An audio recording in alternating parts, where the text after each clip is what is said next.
Bonjour. Est-ce que je suis bien au bon endroit? Bienvenue. Avec la bonne personne? Exactement. Bonjour. Je m'appelle Magloire. Ibrahim. Ravi, Ibrahim. Bienvenue à Molenbeek, à Molengeek. Je crois que je suis très heureux d'être là. J'en suis même certain. Donc ton prénom c'est Ibrahim. Ouais. Ton nom c'est Wassari. Wassari. Ouais, J'ai Wassari. l'impression que tu es très très connu parce que j'ai dit que j'avais rendez-vous. Ah bah oui, je connais, il y a des articles. Alors on est où ici? On est à Molenbeek. D'accord. Donc, on est dans mon ancienne école. Voilà. Ah bon? Ouais. Quand j'étais D'accord. petit, c'était mon école. École primaire, secondaire? C'était mon école en primaire. D'accord. Et puis, c'est devenu un centre d'entreprise et maintenant, c'est Molengeek. D'accord. Et au fait, c'est quoi? C'est un écosystème, donc un environnement où notre mission, c'est de rendre accessibles les technologies à tous. D'accord. Même si on n'a pas de parcours académique, donc même si on n'a pas de diplôme. Même si on n'a pas de diplôme, Ouais, de formation ouais. particulière, Exactement. on peut accéder à la technologie. Exactement. Nous, notre mission, c'est de rendre accessible. Et pour rendre accessible, on retire les barrières qui mènent vers les technologies. D'accord. Une des premières barrières, elle est mentale, parce que les technologies sont toujours liées à de grosses Ça fait entreprises. toujours un peu peur. Et ouais, et ça fait un peu peur à de grosses universités. Ici, comme tu peux voir, il y a des tags, il y a des références. Voilà, c'est très welcome. À la vraie vie. Voilà. Et puis, la deuxième barrière, c'est les finances. Oui. C'est cher ici? Tout est gratuit. Pardon? Tout est gratuit. Donc, la formation est gratuite, l'incubateur est gratuit, les événements qu'on fait sont gratuits. Donc, on ne demande jamais d'argent. Par contre, on demande aux membres de donner 4 heures de leur temps par semaine à la communauté. Quelle est l'idée de cet endroit? C'est à moi, je peux dire que c'est moi. Mais par contre, on t'en veut pas, hein? Je vais dire ça comme ça. Il faut savoir aussi, Magloire, que mon parcours il est assez atypique parce que moi, je suis né, j'ai grandi à Molenbeek. Oui. Je suis l'avant-dernier d'une famille de 8. D'accord. Mes parents viennent du Maroc. Moi, je suis né ici. J'ai un grand frère qui est juge. J'en ai 2 autres ingénieurs. J'ai ma sœur qui est licenciée de Dis donc, papa et maman, ils devaient être sérieux alors, hein? Ah, ils étaient très études. Ils étaient très études. Et moi, j'ai quitté l'école à 13 ans. Voilà. Ah oui, là, là. l'enfant gâté, c'est ça, l'avant-dernier gâté, c'est ça ou pas? C'est l'avant-dernier. Je pense pas que c'est le fait d'être gâté, bien que j'étais gâté.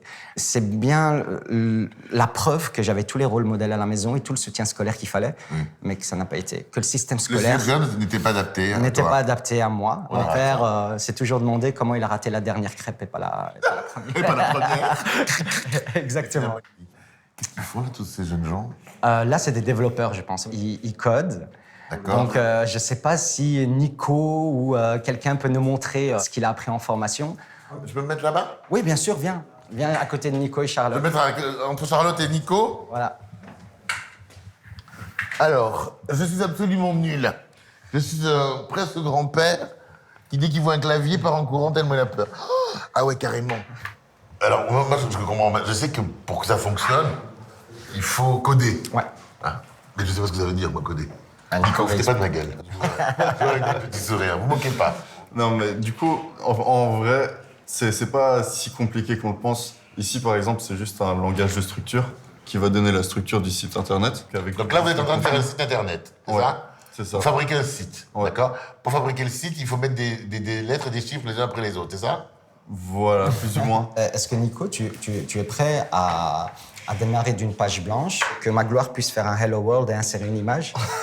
Ouais. Ici, il y a des gens qui arrivent qui sont presque aussi réfractaires que moi face à un clavier et un écran. On a cette fausse idée de croire que les jeunes sont digital natifs et Oui. tout ça. Et c'est avec un ordinateur pour le travail, c'est pas vrai.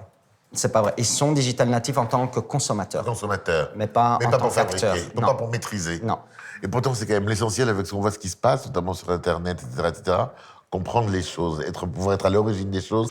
Alors, nous sommes perdus. On revient au code. Non, moi, j'ai mis en place le code pour que tu puisses tester quelque chose, si tu le souhaites. Non, mais moi, je veux tout essayer, mais enfin, ça devrait les fonctionner, tu sais. Du coup, ici, j'ai tout simplement affiché une page. Hello World. Hello d'accord. World. Ici, tu as le H1 qui représente un titre et il est écrit Hello World dedans. Et donc, tout c'est- simplement, il faut réécrire le mot qu'il y a dedans. Tu peux écrire ce que tu veux, en fait. T'es en train de me faire un exercice de CP version codage, quoi, c'est ça? Un Et petit moi, peu. mais j'étais pas bon au CP, tu sais.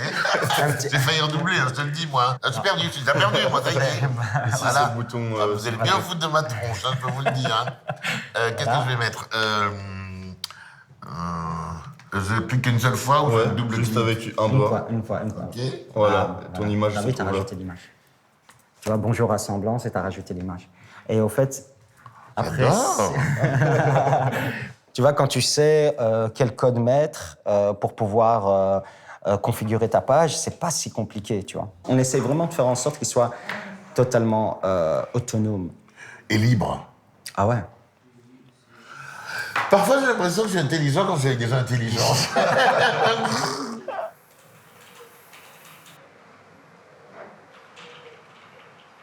Tu me dis que c'est gratuit.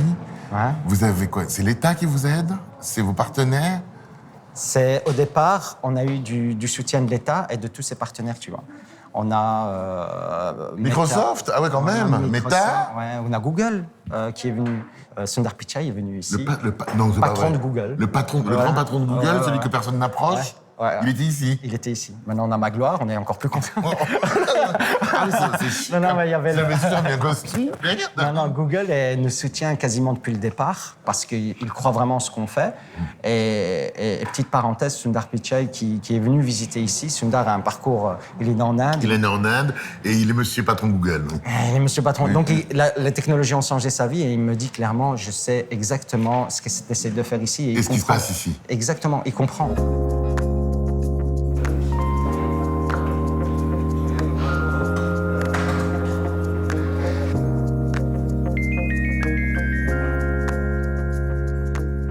Alors Molengeek, même si ça a commencé comme une petite initiative, Brahim avec des amis qui ont lancé ça, aujourd'hui c'est une boîte avec une cinquantaine de personnes qu'il faut gérer. Ah oui, quand même.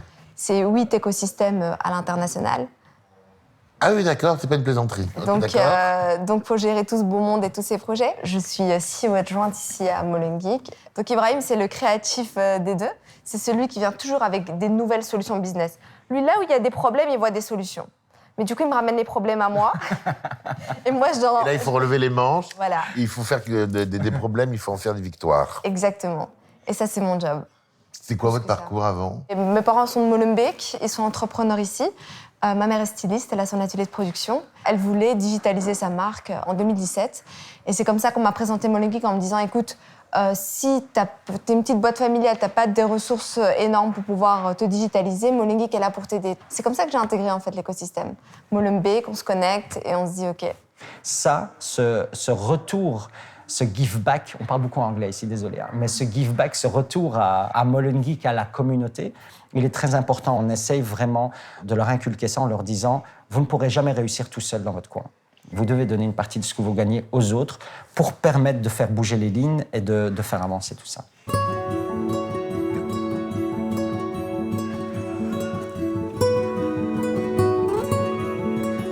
Je sais qu'en termes de réputation, on n'est pas au top au niveau mondial. Mais moi je suis né, j'ai grandi ici et Molenbeek, c'est vraiment un petit village où beaucoup de personnes se connaissent, on a les mêmes habitudes et il y a une diversité incroyable. Suite aux attentats de 2015, ce qui s'est passé, le Bataclan, etc., d'un coup, Molenbeek apparaît comme une source de radicalisation, de communautarisme et voire de violence. J'ai conscience de cette mauvaise réputation, ça nous a déjà causé des mésaventures aussi. J'ai essayé d'amener en 2017 des jeunes à visiter la Silicon Valley, donc avec une quinzaine de jeunes. On nous a refusé nos estas 9 heures avant le décollage. Quoi? Ouais, c'est toute une histoire. Mais je suis aussi dans une position où je ne veux pas défendre Molenbeek face à des gens qui ne la connaissent pas. S'ils ne font pas l'effort de venir la Ils ne connaître, veulent pas comprendre. s'ils ne font pas l'effort de venir et de la connaître et de comprendre, je ne suis pas l'avocat de Molenbeek, je ne travaille pas pour l'agence de tourisme de Molenbeek. Vous ne savez pas ce que vous ratez. C'est tout ce que je dis. Tu as vécu ici, tu es né ici, Ouais. issu de la migration venue du Maroc. Ouais. Donc, c'est une migration qui date des années 60-70. Le petit Ibrahim, on va dire autour de 7-8 ans, l'âge de raison, il est comment? Il essaye de faire au mieux pour déranger personne, de ne pas être un problème. Là, c'est vraiment 7-8 ans, hein, donc j'étais très bon à l'école à 7-8 ans. Je ne sais pas pourquoi, c'est vraiment à mes 12 ans que ça n'a plus été. De manière très claire, j'ai arrêté l'école à 13 ans. Il y a une théorie qui dit que c'est l'âge où on commence à se poser des questions sur l'utilité de ce qu'on fait. Et il y a un peu de ça. C'est comprendre. Je ne comprenais pas pourquoi il était nécessaire de connaître par cœur le parcours de Charlemagne, tu vois. Et des choses comme ça, on n'arrivait pas à m'expliquer pourquoi il fallait le savoir. Donc j'ai commencé à fréquenter le quartier ici, donc des jeunes qui étaient aussi en décrochage. Et ils m'appelaient l'intello, parce que je venais d'une famille qui était quand même éduquée. Et donc j'avais ces deux vies, moi, quand j'étais adolescent. J'étais avec mes amis où je prenais une posture, on était entre gars, on rigolait sur des bêtises, ok. Et puis, je rentrais chez moi et j'avais mes frères et sœurs qui me challengeaient sur l'actualité, sur 10 000 autres choses. Même si j'étais dehors, on n'a jamais douté de mes compétences à la maison. Qu'est-ce qui fait que, par rapport à la famille voisine, justement, la fratrie a pu faire ses études aussi poussées? Pour eux, c'était super important. Mon père qui a été ouvrier toute sa vie, il ne voulait pas qu'on soit ouvrier. Et pour moi, il voulait juste que je travaille. Quand j'ai commencé à faire il voulait juste que je travaille.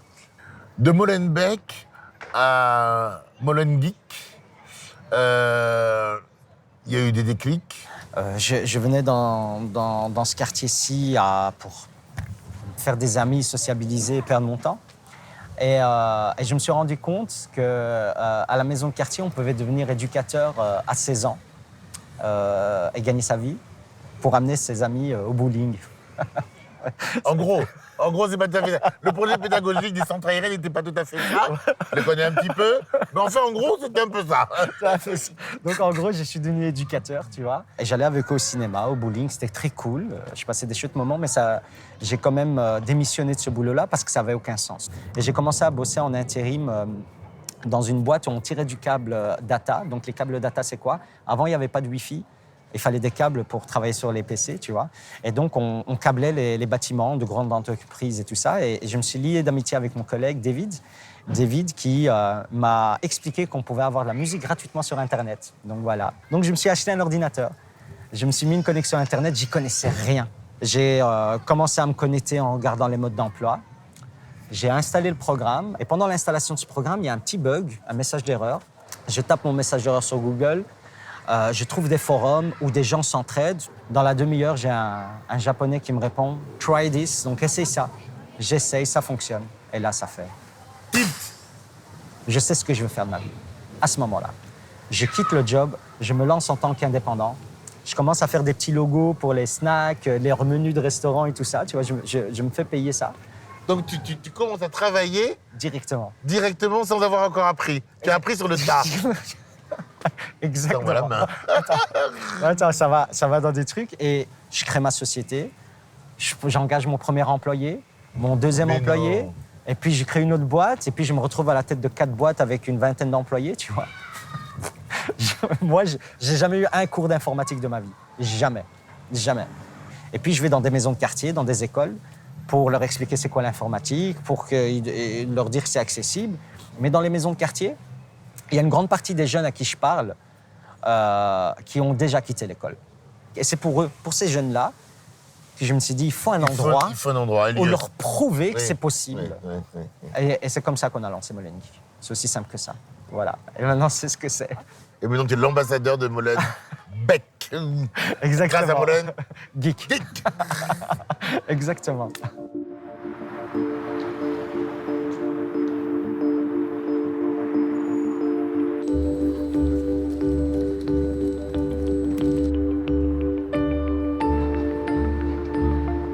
En même temps, la tour, on peut pas la rater. Hein. Bonjour Ibrahim. On est où alors? Chez Proximus? Exactement. Alors Proximus, pour nous autres autour de la Terre, mais pas belges, qu'est-ce que c'est? Proximus, c'est une société qui fournit tout ce qui est mobile, tout ce qui est Internet. Donc, c'est un provider d'Internet. C'est un opérateur? C'est un opérateur, exactement. Au départ. Toi, qu'est-ce que tu fais chez Proximus? On t'a vu chez Geek. Molengeek, je vais y arriver, hein, Molengeek.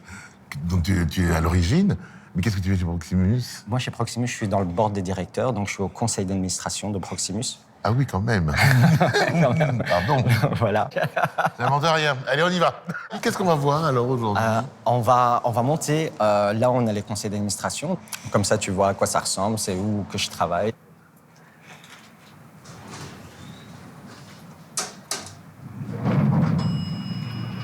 C'est impressionnant ici. On est au 28e étage, c'est Ouais, ça? c'est les salles d'attente. Et puis, t'as une superbe vue sur Bruxelles d'ici. C'est magnifique. Tu vois, on était hier, c'est juste là. Tu vois la coupole verte de la Ouais. commune de Molenbeek? Oui. C'est juste la coupole verte que tu vois là. Tu vois, Molenbeek, c'est ça. Et ici, on est en plein centre, tu vois.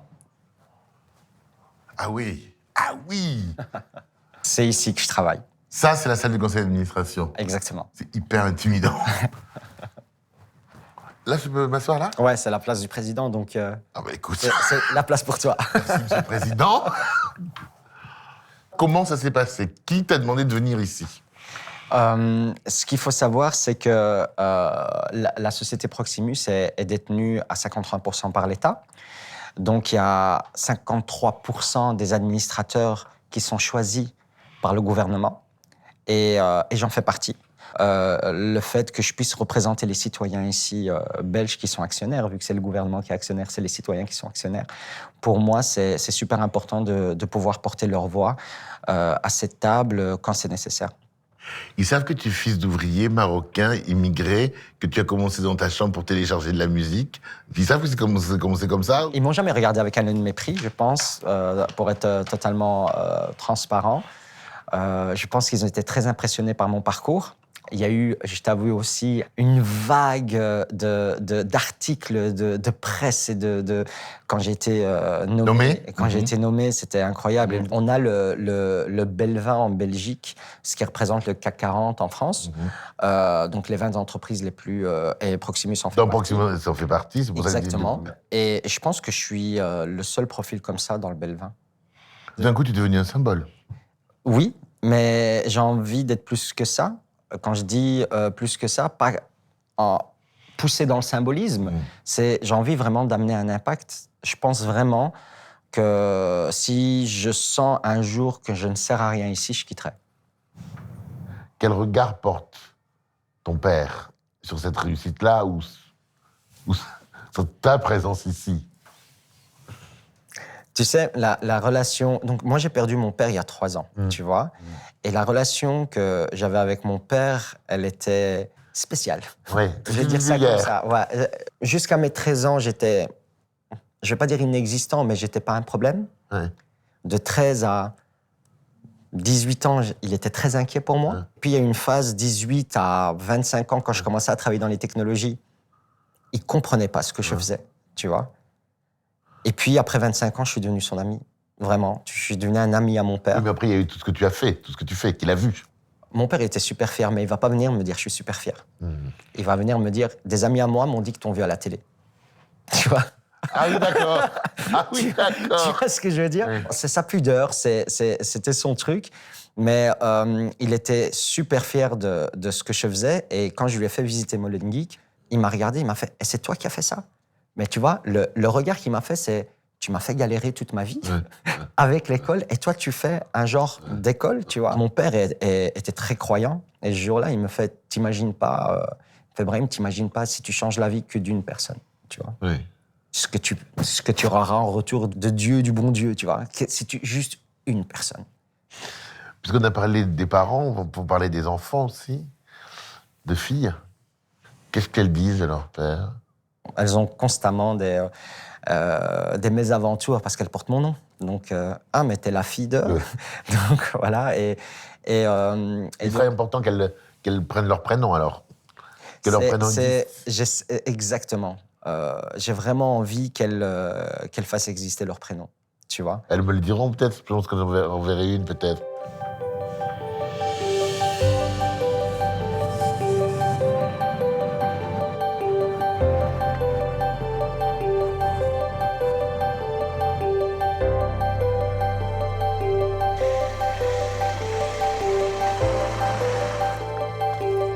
Je crois que j'ai la bonne adresse.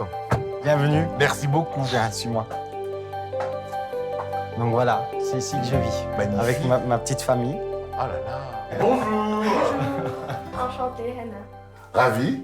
Bonjour. Bonjour, Sophia. Ravi, très heureux. Ravi. Magloire. Enchantée. Tout à l'heure, on était dans une grande salle très intimidante, qui est la salle du conseil d'administration de Proximus. Il n'y a que des grosses têtes là-dedans. Et parmi toutes ces grosses têtes, il y a la grosse tête de votre papa. Mais comme il n'a pas la grosse tête, justement, il ne parle pas suffisamment de lui. Donc, je me suis dit que j'allais peut-être vous poser une question ou deux. Ça vous dérange ou pas? Non, pas du tout. Bon, papa, au revoir. Ok, bah, je vous laisse parler de moi. On va commencer par l'aîné.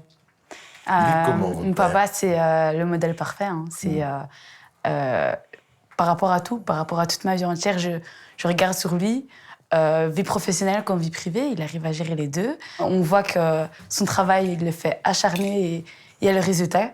Du coup, vraiment, c'est un exemple pour nous. C'est pas un peu de pression quand même tous les jours au quotidien quand on ramène les bulletins de notes?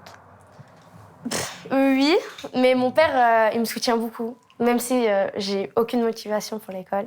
Ah, bah comme ça, au moins c'est clair. T'es comme ton papa, hein. Voilà. Ce que t'as à dire, tu le dis, hein. Donc même si lui, il n'était pas très intéressé à l'école, il me soutient à l'école. Donc il veut que je termine mes études.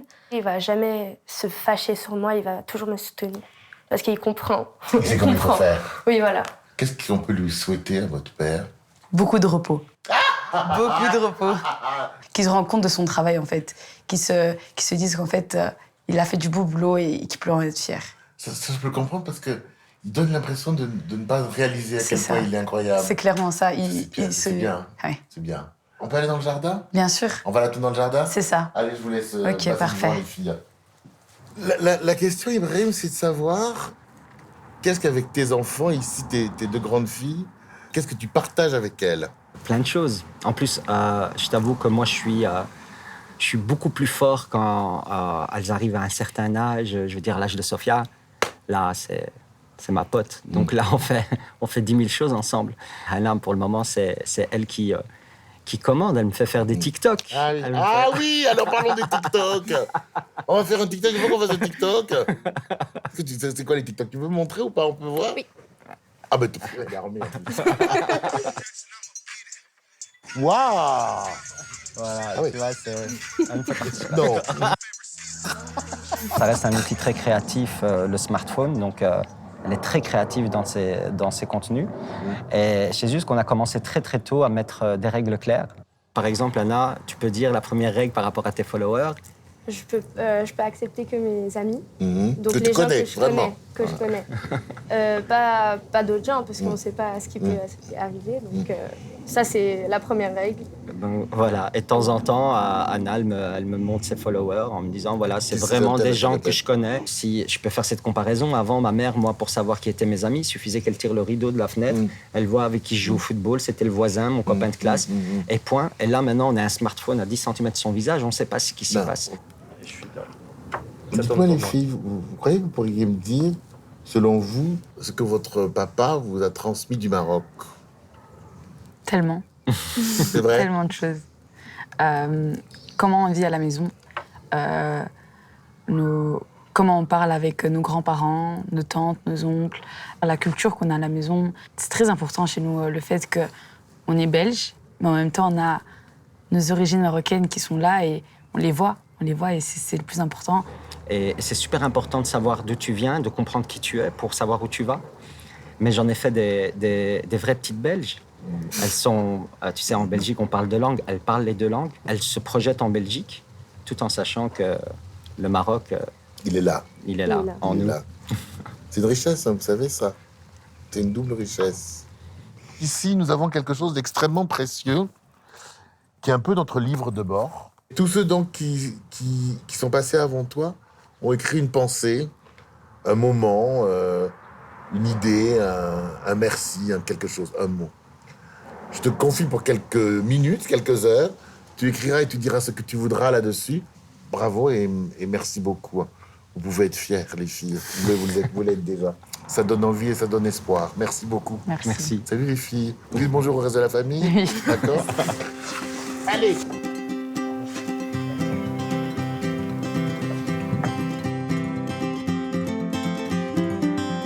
Donc, vous voulez un truc, Baba Hachi?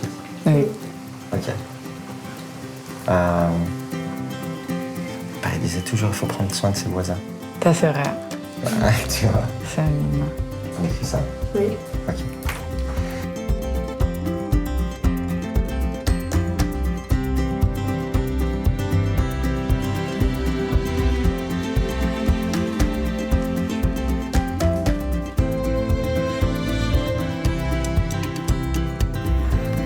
Prendre soin de ses voisins, c'est prendre soin de sa famille. C'est mignon.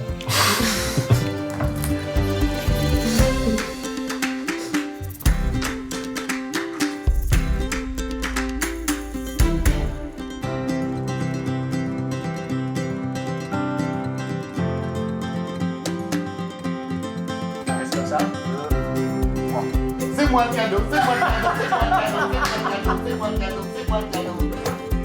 Bon anniversaire, Hannah. Merci, papa. J'ai un cadeau pour toi. C'est quoi? C'est moi le cadeau, c'est moi le cadeau, c'est moi le cadeau, c'est moi le cadeau, c'est moi le cadeau, c'est moi le cadeau.